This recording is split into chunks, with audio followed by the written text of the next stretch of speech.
خالو مرحبا اشتره. مرحبا.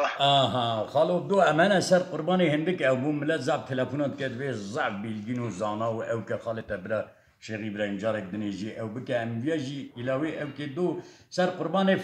فلما اسلم وتله للجميع اجرنا بين فلما تله الجميع امان جالي حافظ مافظ هم اقتباس القران او قاعده علم معاني نزانن يعني حضرت ابراهيم وحضرت اسماعيل وقت تسلیم امر خدای بون سر عنیاوی زبران ده شفقت بابه تدید بریا آیت داشته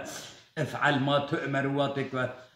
حضرت اسماعیل جرد بابا هم بك افعل شما دبي شما اصنعنا بيش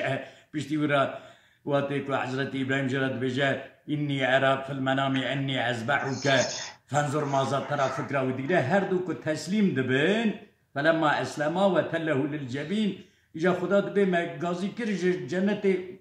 حیوان بران هات کجبو انسان نبن قربان ایرو دا عالم اسلام دا هر روز کرد و ترک و عرب و عجم و دبن قربان زاری وان دبن قربان معنا قربان شیغا فعلان کو زحم نیزی که خوده اوان ایرو گستر ملک ریاکاریتی اوان کو قربان شرجه دکنو و دوری خوده نو و بناب قربانا فکره خاله شریف من وردا بگیرم بله کرم ما ملخ یا صدین وقت تو دیروکا دنیای مزدکی جبری داجی پر دور نشن نزیک و وقت حضرت رسول الله علیه السلام عدالت و حق و حقوق انسان وقت هاتیه جبو خاطر خودی چه امر کریه هاتیه بیان کردن خلقی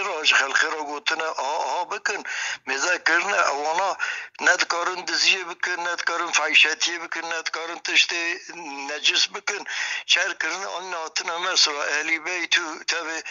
ذریت حضرت علی شهید خستنه آن ناتنه جخورا یینی دن انا یاسا که چه کردن گوتی یکی ورشین آنک بدزه زی دستی ویجی کم هاشا تجلیه خدا اونینه خدا تمام قولو